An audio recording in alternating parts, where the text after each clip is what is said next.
Last week, the Speaker of Parliament gave 1 week to the Committee of Finance to synchronize the Islamic banking or financing into the new tax bills that were passed in March of this year. The new tax bills, which include Value-Added Tax Amendment Bill 2023, Income Tax Amendment Bill 2023, among others, are supposed to be affected next month. Cephas Birungi, a member of Uganda Law Society, urges that government should reconsider incorporating Islamic banking into the recently updated tax laws before all stakeholders have had a chance to review them in detail. He claims that Islamic banking interprets both taxes and religion, making it impossible to integrate it under Uganda's tax regulations.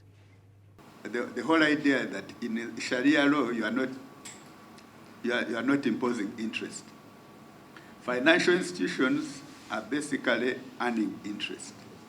So for you to recharacterize a transaction in tax terms, you must apply very solid Sharia principles.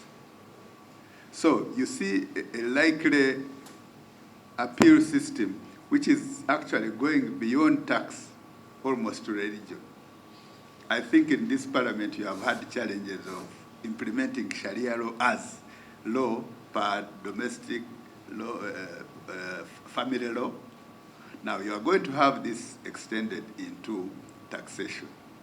Cephas says Islamic banking would only be successful if it's brought as a standalone bill, just like the insurance bill or the oil and gas bill, because it follows the Sharia principles which are not in the conventional taxes Uganda has.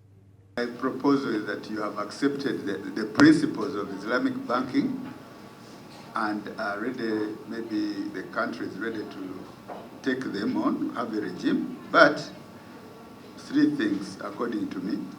1, the time which we have been availed to consult all the stakeholders, the readiness of the URA. Of course, we may not talk about their readiness, they could always say they are ready, but thirdly, I would strongly recommend that the whole tax regime be a standalone to avoid confusion.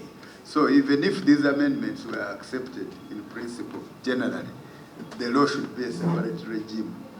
So you have stamp duty for Islamic banking, income tax for Islamic banking, VAT for Islamic banking.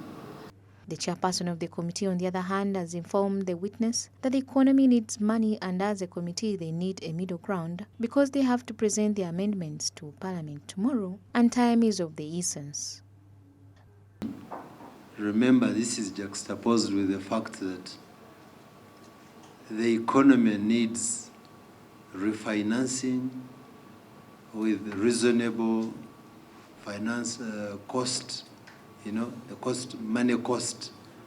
And most of the business and players in the private sector are looking at Islamic financing as another source that will help them to revamp. So it is against this background that we think it would be prudent. Now, having been faced with that and what you've just said, what would be the middle ground? So that, and indeed, like you've been told, we need to submit tomorrow so that we can give our observations and maybe give it time that later there could be amendments.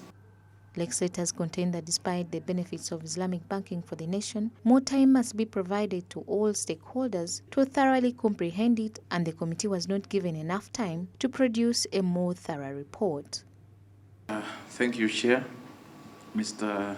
Cephas, basing on what I've heard from our colleague who is a technical person from Uganda Law Society. Thank you, Chair. And I thank the presenter for the submissions. Chair, all these bills actually. I want to agree with our presenter, though. It will still be difficult to incorporate Islamic financial business to the original income tax.